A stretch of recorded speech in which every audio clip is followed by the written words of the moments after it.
सवाल है कि हम बुलेट ट्रेन चलाएं, लेकिन साथ साथ जो हमारी और ट्रेनें चल रही हैं उसके सुरक्षा पर भी ध्यान जाए कि दुर्घटनाएं ना हो। उसके लिए जो भी नियुक्त है पदाधिकारी या जो भी हैं जिम्मेवार लोग हैं उन पर कड़ी कार्रवाई होनी चाहिए।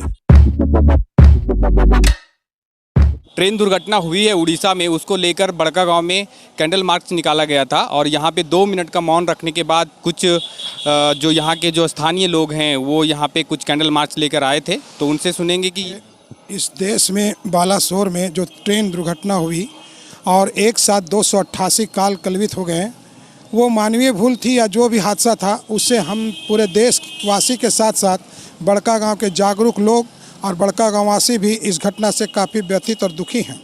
हम चाहते हैं कि इसके माध्यम से पूरे देश में संदेश जाए कि बड़कागांव वासी भी इस घटना से बहुत ही मर्माहत और दुखी हैं, और उसी के लिए हम लोगों ने कैंडल मार्च का आयोजन किया है। और हम चाहते हैं कि बड़कागांव से भी एक मैसेज जाए कि दुख की बेला में पूरा रेल हादसे पीड़ित परिवार के साथ पूरा बड़कागांव उसके साथ है, और इसके लिए हम लोग कोशिश करते हैं कि हमें न्यायिक जांच की मांग करते हैं। दूसरा चीज़ है कि उन पीड़ित परिवारों को, सरकार आश्रितों को जो अभी मर गए हैं जिनका कोई नहीं है, उन परिवारों को कम से कम नौकरी की व्यवस्था करे, और साथ साथ ऐसी दुर्घटना ना हो उसके लिए भारत सरकार, रेलवे मंत्रालय एक ढंग की व्यवस्था करे, ताकि भारत जिस तरह से डेवलप कर रहा है और जिस तरह से बड़ा देश बन रहा है, विकसित राष्ट्र की ओर जा रहा है, तो हम चाहेंगे कि रेल की ऐसी दुर्घटना ना हो। छोटी मोटी होती हैं दुर्घटनाएं, लेकिन ऐसी बड़ी दुर्घटनाएं समाज को व्यथित करती है और देश के टेक्नोलॉजी पर सवाल खड़ा करती है। हमें इसके लिए जागरूक होना होगा। हम सरकार से मांग करते हैं बड़कागांव वासी कि ये घटना ना हो और इसके लिए उचित कार्रवाई की जाए। सरकार एक तरफ बुलेट ट्रेन चलाने की बात करती हैं जिसका प्रोसेस भी अभी आधा पूरा हो चुका है, लेकिन 5G का टेक्नोलॉजी है, हम दुनिया से आगे compete करने की कोशिश करते हैं, लेकिन फिर भी हम रेल हादसों के शिकार हो जाते हैं। और इतना बड़ा रेल हादसा होना ये कोई मामूली बात नहीं है। ये रेल हादसा एक सबक दे गया पूरे देश को। जिस टेक्नोलॉजी की हम बात कर रहे हैं कि हम बुलेट ट्रेन चलाएंगे, सवाल है कि हम बुलेट ट्रेन चलाएं, लेकिन साथ साथ जो हमारी और ट्रेनें चल रही हैं उसके सुरक्षा पर भी ध्यान जाए कि दुर्घटनाएं ना हो। उसके लिए जो भी नियुक्त है पदाधिकारी या जो भी हैं जिम्मेवार लोग हैं उन पर कड़ी कार्रवाई होनी चाहिए, ताकि एक सबक मिले। और इसके लिए एक बढ़िया कमेटी या जो भी कहिए दुर्घटना ना हो, उसके लिए भारत सरकार को एक कमेटी भी बनानी चाहिए ताकि दुर्घटनाओं पर रोक लगे। सर आप क्या बोलेंगे, अभी जितनी बड़ी रेल दुर्घटना हुई यहाँ पे और हम विश्व गुरु बनने की राह पर चल पड़े हैं, और अगर ऐसी दुर्घटना हो जाए तो फिर क्या कहेंगे? इसमें कोई शक नहीं है कि भारत विकास की ओर बढ़ रहा है और एक अभी प्रधानमंत्री के नेतृत्व में देश तरक्की कर रहा है। लेकिन जहाँ तक रेल दुर्घटना की बात है तो पूरे दुनिया में जितना भी रेल दुर्घटना होता है उसमें अधिकांश भारत में होता है। इसका कारण क्या है कि यहाँ पर जो कर्मी हैं, रेल कर्मी या इससे जो संबंधित पदाधिकारी हैं, उनका कार्यशैली में कुछ खोट है। अभी जो घटना हुई है इसमें तो मानवीय भूल है, इसमें इस बात से इनकार नहीं किया जा सकता है। लेकिन हम लोग बड़कागांव के लोग उस मृतक परिवार के साथ हैं। हम लोग श्रद्धांजलि व्यक्त करते हैं, मृत आत्मा की शांति का हम लोग भगवान से प्रार्थना करते हैं। भगवान से यह भी प्रार्थना करते हैं कि उनके परिवार को इस इतनी बड़ी त्रासदी का माने दुख सहने की उनको क्षमता प्रदान करें। सरकार से तो यह ज़रूर मांग करेंगे कि जितने भी हुए कैजुअलिटी हुई है उसमें या बहुत सारे अनाथ बच्चे हैं, बहुत सारे लोगों का बहुत सारा का प्रॉब्लम होगा, तो सरकार को इस पर सहानुभूतिपूर्वक विचार करना चाहिए।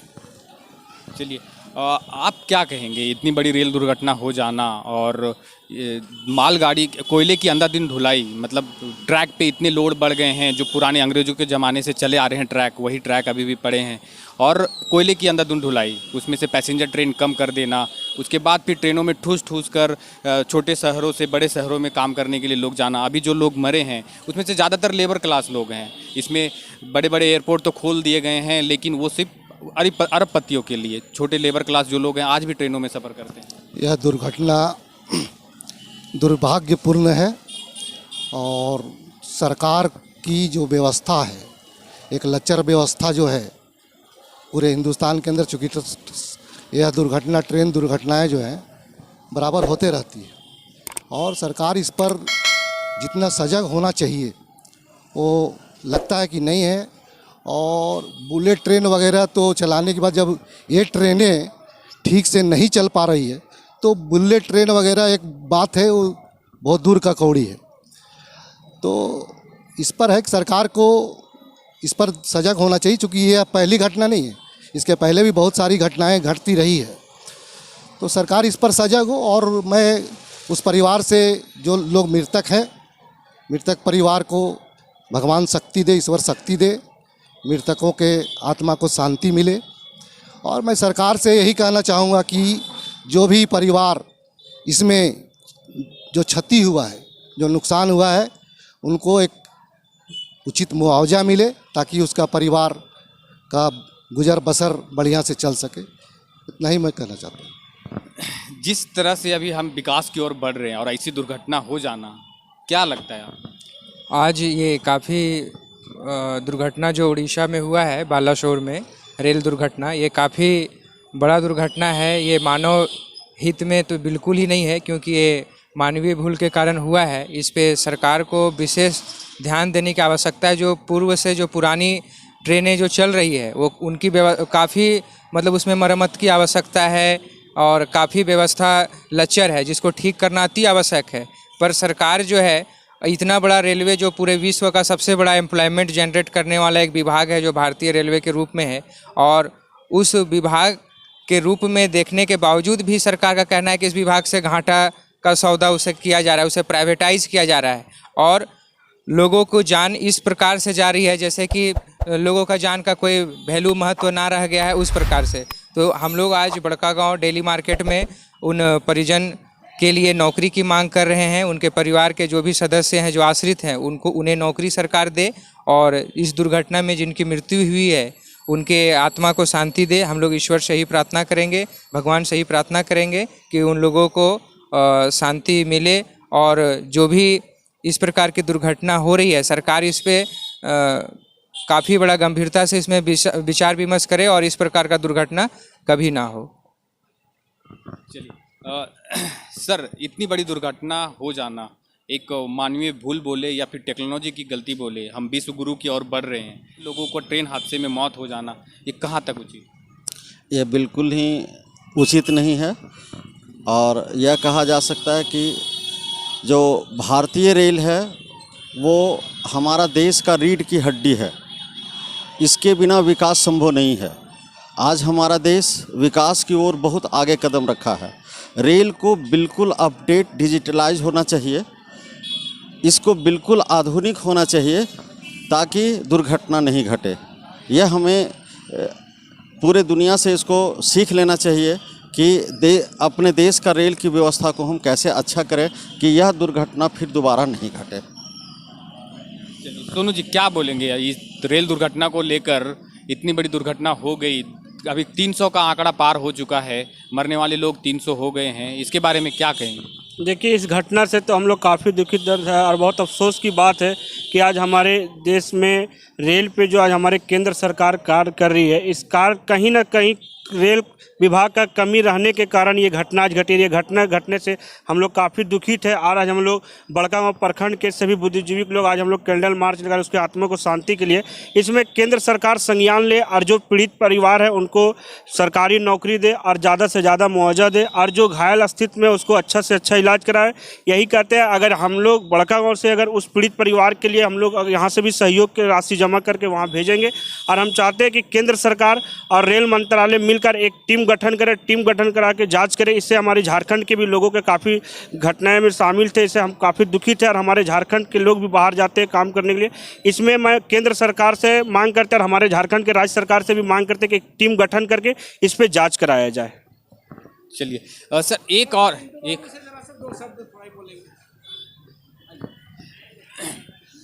एक सवाल और है कि जैसा कि अगर हम कहीं पे भी जाते हैं, जो ट्रेनें हैं हमारे लिए जो उपलब्ध हैं, जनरल बोगी उसमें ऑलरेडी बहुत सारे कम हैं। अगर आप कभी भी अगर सफ़र करते हैं झारखंड से लेकर, जो लोग यहाँ के लेबर क्लास लोग काम करने जाते हैं, तुम ठसाठस भरे जाते हैं। दो बोगी आगे रहती है, 2 बोगी पीछे रहती है, उसके अलावा बीच में कोई भी फैसिलिटी नहीं रहती है।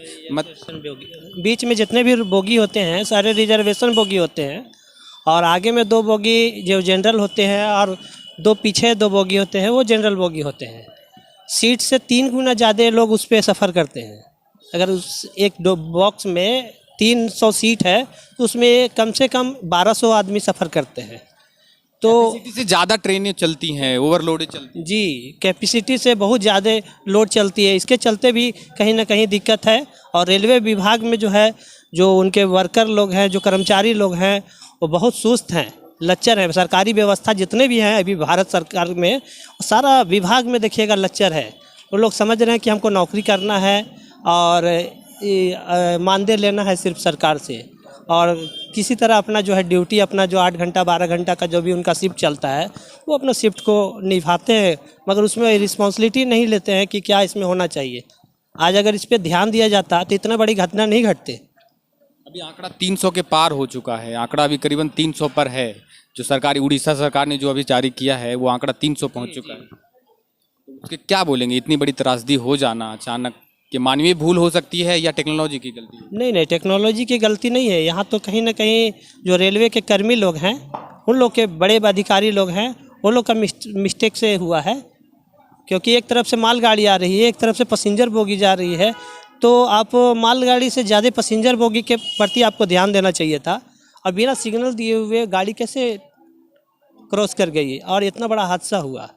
लखिंदर जी, एक और मेरा सवाल है कि हम लोकमान्य तिलक टर्मिनल पे हमने एक वहाँ के जो इंचार्ज थे, जो स्टेशन मास्टर से, उनसे हमने बात करने की कोशिश की थी। ऑफ कैमरा उन्होंने ये बताया था कि जितने भी मतलब जितने भी छोटे वर्कर हैं, जितने छोटे छोटे काम हैं, सबको सरकारी से हटाकर प्राइवेटाइजेशन कर दिया, सब प्राइवेट वालों को दे दिया गया है, जिसके कारण सरकारी भर्तियाँ नहीं हो रही है, जिसके कारण जो पहले से जो बैठे कर्मचारी हैं उनके ऊपर एक्स्ट्रा वर्डन आ गया है, एक्स्ट्रा लोड हो गया है। वो 12 जगह की जगह पे 18 घंटे काम कर रहे हैं, 18 जगह के कभी कभी 24 घंटा भी काम कर लेते हैं, तो जिसके कारण भी ये समस्या उत्पन्न हो सकती है क्या? बिल्कुल, ये बात में मैंने दावे के साथ कहा जा सकता है कि ये बात 100% सही है कि अभी तो लोड कर्मचारी के ऊपर बढ़ गया है, चूँकि नई नियुक्तियाँ हैं नहीं, और वो पुराने लोग जितने भी लोग हैं वो काम करते करते एक समय सीमा होता है, रिटायरमेंट का समय सीमा होता है, तो वो है थोड़ा सा चूक हो गया, मान लीजिए कि कोई हम लोग चल रहे हैं, थोड़ा सा झपकी हो गया, एक्सीडेंट हो जाता है, तो ये एकदम दावे के साथ कहा सकता है कि ये मानवीय भूल है। और सरकार को इसमें चाहिए, अभी तो है संविदा के आधार पर सब आउटसोर्सिंग जितना भी है, तो काम करने का जो इच्छा शक्ति है लोगों में, चूँकि एक कर्मचारी को अगर 50,000 रुपये वेतन मिलता है प्रति माह, तो वही आउटसोर्सिंग में 10,000 रुपये मिलते हैं, तो काम करने की जो क्षमता है वो घटता है आदमी का। तो ये बहुत बड़ा गैप है, सरकार को इस पर इनिशिएटिव लेना चाहिए और इक्वलिटी पर ध्यान दिया जाना चाहिए। चलिए, जैसा कि आपने अभी सुना, यहाँ के लोग भी वही बोल रहे हैं कि रेलवे में भर्तियाँ ना होना भी एक दुर्घटना का कारण हो सकता है। यहाँ पे आप देख रहे थे, ये कैंडल मार्च इन्होंने निकाला था। जो लोग ट्रेन हादसे के शिकार हो गए हैं, उनकी आत्मा को शांति के लिए ये कैंडल मार्च निकाला गया था। ये बड़कागांव विधानसभा क्षेत्र है। मेरा नाम है अमित और आप देख रहे हैं पंचायत न्यूज़। नमस्कार।